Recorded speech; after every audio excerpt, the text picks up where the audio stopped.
I love my country. I would pick up a gun to this day and fight and die for my neighbors, whether they agreed with me or I agreed with them or not. I don't trust my government. I was proud to have served this country, but I know that my government in Washington, D.C. is lying. They've done it before, and there was a time when I was under orders to act upon those lies, and I didn't have a choice. And I know there's a lot of people out there within the sound of my voice who have put on the uniform and had to go do things that were pretty damn distasteful, having to just bury the questions and just follow orders. I would ask everyone out there to please, if you have a higher power that you pray to, we have U.S. servicemen in Colombia that are following orders. Pray for them. The reason I started here with this picture is to illustrate something that I don't think a lot of Americans could wrap their head around. If this man behind the podium were so reviled and engendered so much fear and anger and angst amongst the general population, why would there not be more security here?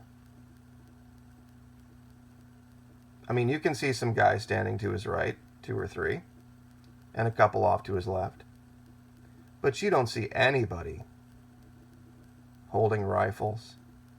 You don't see guys in black suits with earpieces in. There's literally what looks like maybe 25 feet between him and that crowd. And if there was 20 or 25 or 30 people that wanted to get together and take this guy down, these few guys here couldn't stop it. I'll zoom out here. This is a zoomed out picture of that. To give you an idea of the size of the crowds, here's Maduro right here, and how big these crowds were. Now, I know a lot of people saying, oh, these are just all the government lackeys and supporters and all this kind of stuff. Did you know that there is no equivalent organization to the BATF IRS in Venezuela? There's no equivalent organization to Homeland Security, the FBI, the CIA. Can you imagine that? Can you imagine what would happen in the United States if immediately, right now, we disbanded the IRS and the BATF? Do you think anybody would pay taxes? Probably not. Probably not. Definitely not the level now. You see, down here, there's a great sense of nationalism in this country. They see their government as involved in their life. They don't see their government like we see ours. A great many people down here actually believe the government has their interest in mind. While the world reviles them as socialists and evil and terrible, you get into this country and there will be pockets of people that have been agitating for what they believe is a better future. That future being a U.S. approved government, clearly having had no experience with that. But there's a lot of people down there that are also quite educated that understand very clearly the scam of the petrodollar. It doesn't take a lot for them to understand how big of a scam that is. They're not stupid people. And they'd rather have this guy and his faults and his flaws than have some U.S. puppet government. And that's what it boils down to. Now, I'm going to try to explain something a little better today, and I've been remiss in doing this. This article I've covered multiple times. It's from Investopedia. It's from October 22 of 2015. And what I'd like to start with today is the things that my detractors and I agree on, and then see if I can build on that to show them where the change in the thinking happens. The things that we agree on. Is there a problem in Venezuela? Yes. Has the official currency of Venezuela spiraled out of control inflation-wise? Absolutely.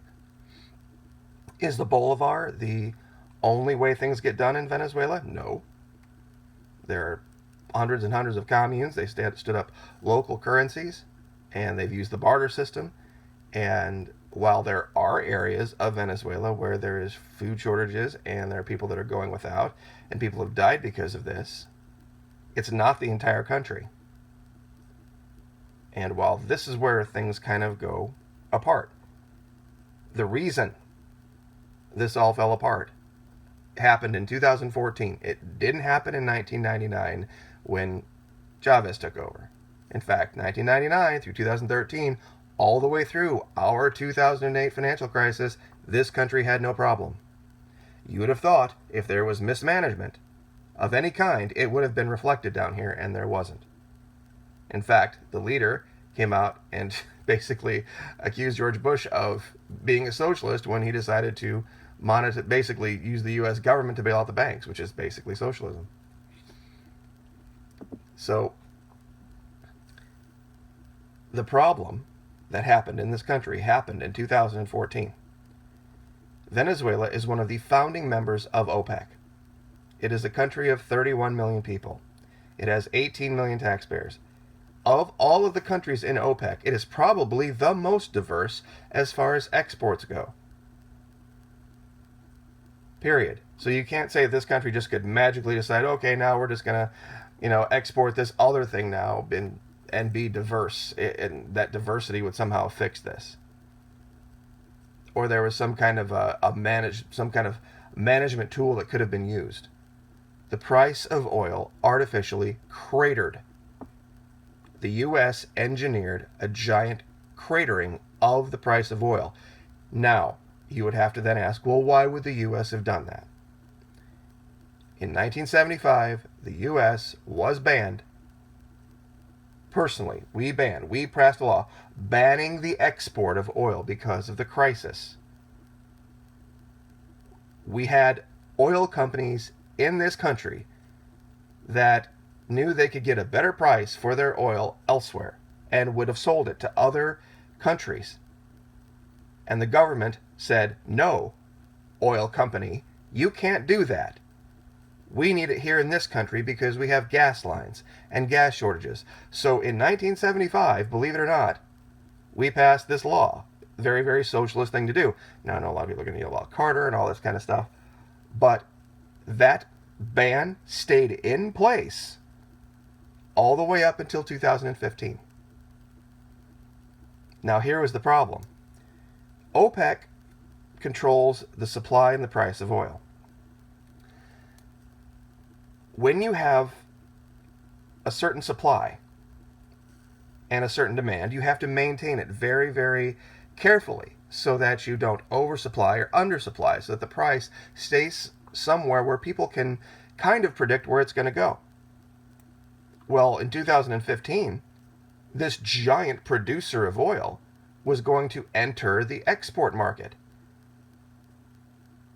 The only way this happens is if the price would have to crater because of the giant new supply, or you'd have to see some increase in demand, and there wasn't a big enough increase in demand to allow for it.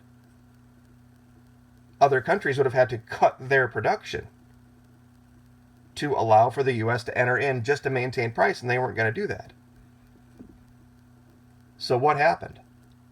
Well, the U.S. got together with his buddies a couple years before and said, here, we need to push out Venezuela. We need to destroy their ability to export so that we can take their place. We want that market. You have to think of it like a new drug dealer on town. Trying to muscle into the market. They got to get one of the big boys to either lay down or work for them or just go away. And as you can see here, OPEC. Here's the meeting in Vienna, 2014. when everything fell apart for Venezuela, right here. And Venezuela knew it was coming. Iran, Venezuela, Algeria all said, no, we need to cut production to firm up the price, to maintain the price. And do you think this was something that was normal, some normal ebb and flow? This is Investopedia. September 30, 2015, U.S. commercial crude oil inventories rose by 4.5 million barrels from the previous week. At almost 500 million barrels, U.S. crude oil inventories are at the highest level in the last 80 years. The highest level since 1934. While there was declining demand. Usually when there's declining demand, OPEC would have cut production to maintain price. That's not what they did here. Now, here's a big confusing point that a lot of people don't understand. And this is where I'll leave the video. There's a difference between an oil producer and an oil exporter. Okay, the world's top oil producers, believe it or not, U.S., Saudi Arabia, Russia, China, Canada. Those who've come to the channel and said the U.S., has all this oil. They're absolutely right. But here's the problem. Okay, there's a difference between oil production and oil export. Here are the top exporters of oil. Believe it or not, Venezuela still exports more dollar value of oil than we do. And this is, make sure I have this right, May 15, 2018. To this day, even with all of the problems, Venezuela exports, not produces, exports more oil than we do. And guess where the vast majority of those exports go? To the United States.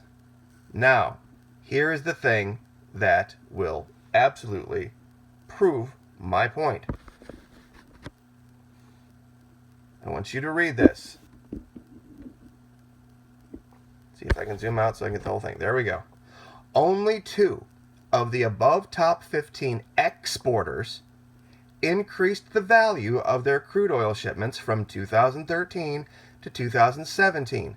That was when the oil export ban lifted. Namely, the United States, with its 328% improvement in revenue from exports, not production, from revenue, and, strangely enough, Iraq with a modest gain of 0.6%. Now do you see what the U.S. was doing? All these other countries down here lost dollar value of exports. Venezuela, still being ahead of the United States, lost 69.2% of its dollar value. 50% for Nigeria, 32% for Canada, 14% for Iran. And this was because of the cratering of oil. When oil cratered, somehow the U.S. increased its value 328%. Can you explain that? How that could possibly be when the U.S. is the #1 importer of oil. And this is also May 11, 2018. Importing, still, even with that massive level of production, the #1 producer, we are still the #2 importer of oil in the world. 139 billion barrels.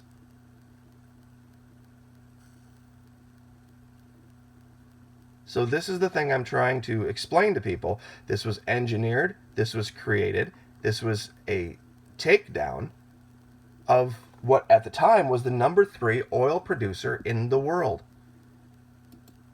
The U.S. had to do this. Otherwise, it was going to have no market for its oil. And this shows you the greed of these oil companies. Instead of just supplying our country with this massive supply of oil, they can get better money for it elsewhere. And they'll sell it to the highest bidders at other countries, even though we're still the #2 importer. You would think if we're the #1 producer, we would be able to take care of our own needs. But these big oil companies, these big for-profit oil companies, know they can make more money exporting it. And they had to take down Venezuela to do it. So I hope this shows you everything that you need to know about what happened to Venezuela. And I will put those links in the description. Like, share, subscribe.